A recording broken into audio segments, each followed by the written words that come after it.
This is All Out Politics, news, debate and opinion from the heart of Westminster, where this morning we anticipate a deal is soon to be announced between the Democratic Unionist Party and the Conservatives.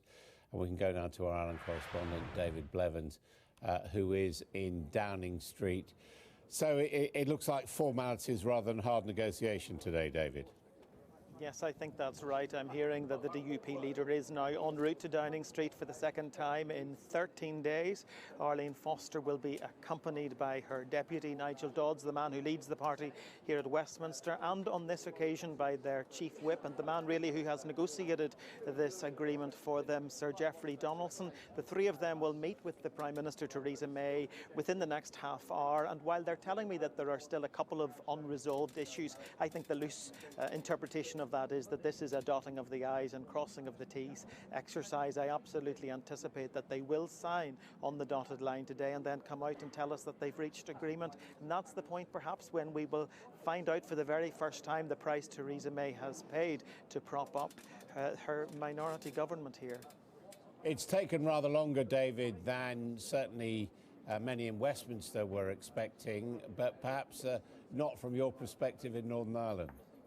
Well, indeed, we're talking about formidable negotiators. It's political horse trading that comes part and parcel of politics in Northern Ireland. And the DUP, we are told, have been bargaining hard. There's been speculation that they were holding out for somewhere in the region of £2 billion at one point. I'm told that will not be the figure, but that there will be significant investment in Northern Ireland in terms of infrastructure, health and education. There is also this suggestion today that the DUP will be given some credit in this document for the removal of things from the Queen's speech which were less popular, things like the plan to means test winter fuel benefit and to the whole business around the triple lock on pensions. That's going to be credited to the DUP, I'm told, and that really would be extraordinary, quite a coup for the party as it begins this significant venture with the Tories. It's not going to be a formal coalition. It is what we call confidence in supply, where the 10 DUP MPs will support the Tories on those key votes in the Commons.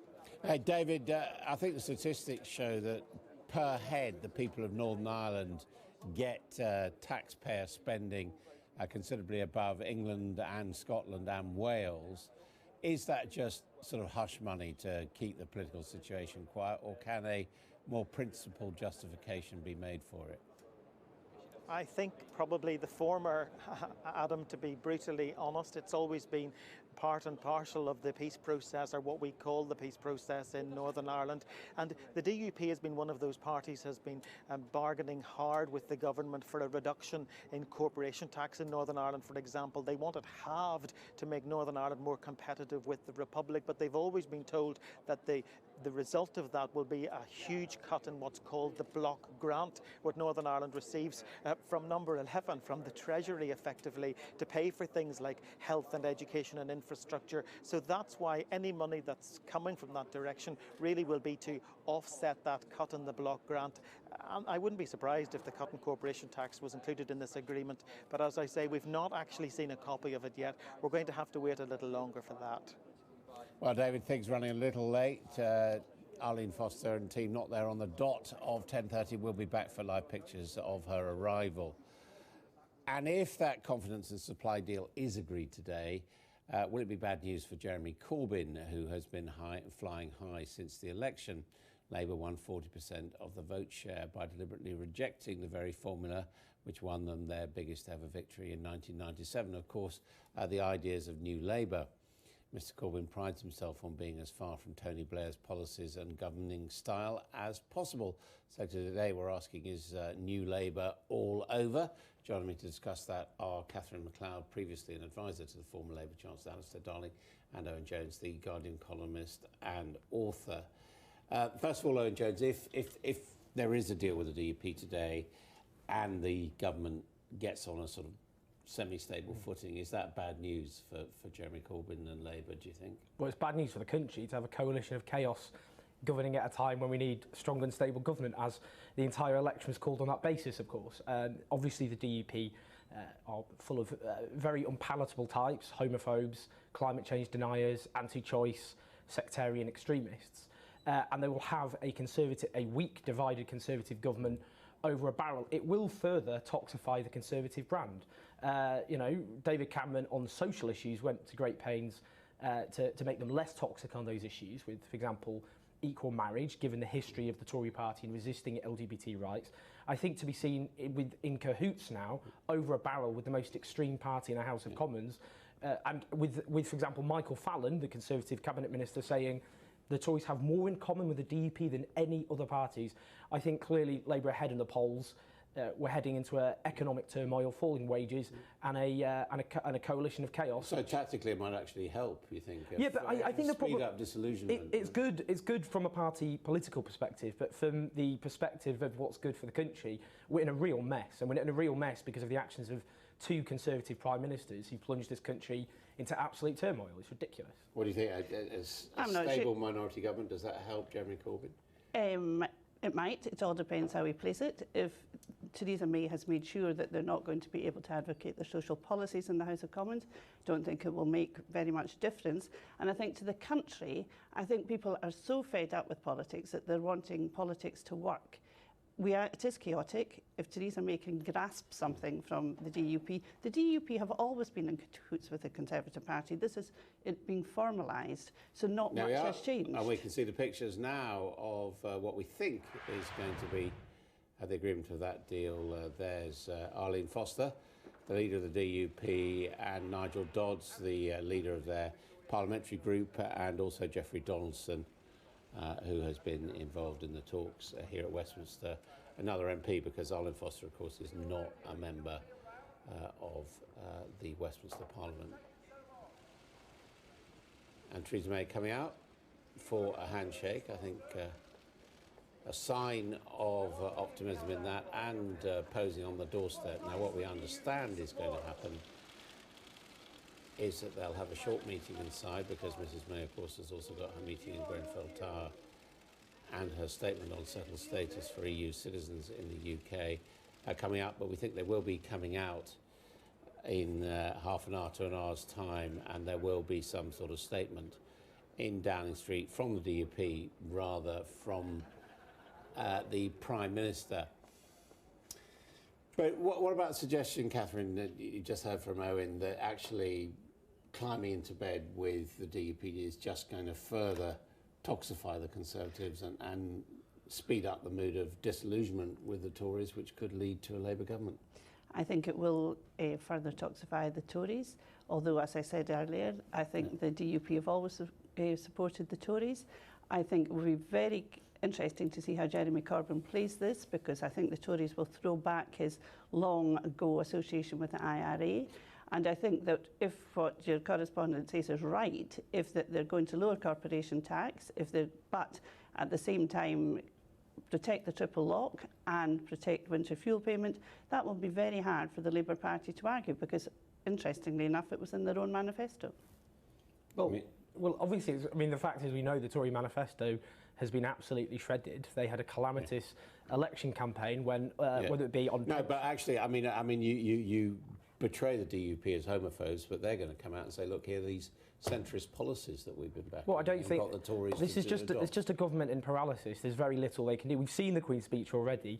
There's very little in that political programme. They couldn't get things through when they had a majority, which they got rid of after having an election to try and wipe out the Labour Party as an electoral force in this country. The Conservatives are in a real mess, but more importantly, the country's in a mess because of the actions of two governments. As, for example, Chris Patten, a Conservative, said yesterday, the actions of two Tory Prime Ministers has plunged this country in a real mess. Yeah, but at the moment, the Conservatives are still the largest party by some considerable distance. Well, we can talk about I thought that's what we were talking about. Yeah, we're talking about that now. OK.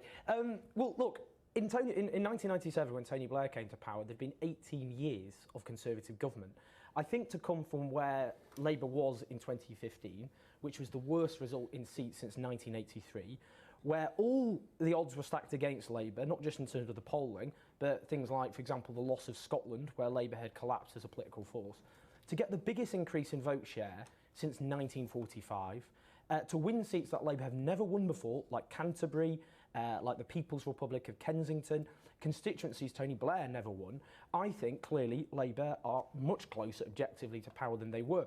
But critically, I think what the point is, and I think this is what we're supposed to be talking about, In the late 1970s, it was clear that the consensus, the political consensus that had been established after the war by Clement Attlee's Labour government, whether it be public ownership, high taxes on the rich, strong trade unions, that was in a state of collapse. And, because the Conservatives and the Labour Party both propped up that consensus, but it collapsed.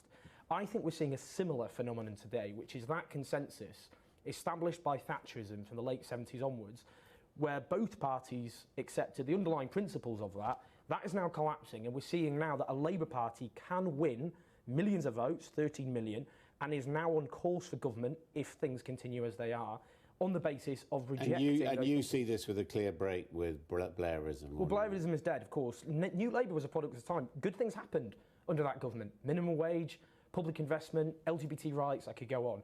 But clearly, that was a product of at the time, a sense you can't overturn what Thatcherism did.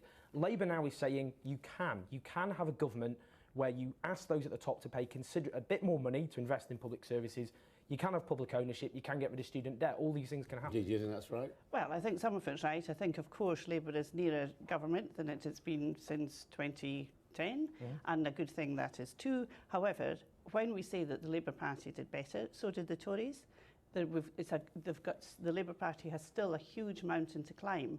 And what I think is very odd for the Labour Party, I think Ed Miliband started it, was rejecting the good things that Gordon Brown and Tony Blair had achieved, and they achieved a lot. And why has there to be a rejection of that to go forward into the future? Because quite a lot of the people who voted in 1997, 2001 and 2005 for what you disparagingly call New Labour, were pleased to get a Labour government. It changed their lives. Yeah. And if the Labour Party now is saying we don't want any of that, that we're a new dawn, a new party, we're going to do things completely differently, I think they might be rejected. No, what they'll do is they'll build on the good things and reject the bad things. So, for example, a minimum wage. Under a new Labour government, that will become a living wage. Public investment, that will be, because we've seen a reversal of a lot of the good public investment New Labour did. This Labour government will ask those at the top to pay more money. That will reverse cuts in corporation tax. New Labour, like the Tories, kept cutting corporation tax to use that to invest in public services. This time round, though, there won't be privatisation. There won't be the public finance initiative. Instead of creeping private sector involvement, there'll be public investment without kind of allowing for profit to start overrunning our public services. Obviously That's it will... but we don't know where the money's coming from. Well, and not even New Labour had a triple lock in pensions, or saying it didn't matter how rich you were as a pensioner, we were going to look after you. I mean, I don't understand that we are getting mixed messages from the Labour Party to say we're not the letting millionaire pensioners, not contribute to their social care. It's very odd policy for the Labour Party to have when you see that they're taxing the rich. Well, no, because obviously what will happen is, under Labour's proposals, which are fully costed, unlike the Conservatives, that will ask the top... No, I'm not sure everyone agrees with well, it is. The Institute of Fiscal Studies don't, for example. It was costed, and the Tories they provided costings. Obviously insulted the British public by not doing so. Now, they will ask the top 5%, those earning more than £80,000, to pay a bit more money, as well as reversing cuts to corporation tax, also having a financial transaction tax, which has been welcomed across the Labour Party. Rachel Reeves, who would be put on the right of the Labour Party, has welcomed that proposal. And that will be used, yes, to provide social care, without saying we will single out people with dementia to pay a huge amount of money, but not people with cancer. It's just common sense ideas. Well, let's see if we can end on a point of agreement. Have you both been pleasantly surprised by Jeremy Corbyn's performance? I think Jeremy Corbyn's done very well, and nobody can take that away from him. You didn't like him much either at one Well, point. I campaigned for him to become leader in the first place. I voted for him twice, but I thought the polling was an insurmountable mountain to climb, and I was absolutely wrong.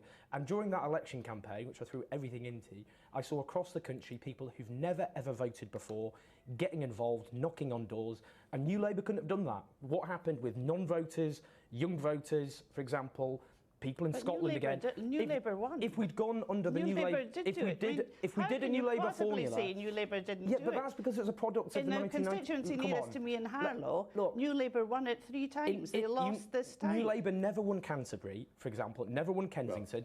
And if we'd run on a New Labour formula this time, we wouldn't have won those. I think the evidence votes. shows that Labour picked up middle-class voters and lost working-class voters. Well, that's not true. I think that's what the you analysis can't just shows. end on an inaccuracy, by the way, because the share of the working-class vote under Labour in this election went up compared to 2015. That's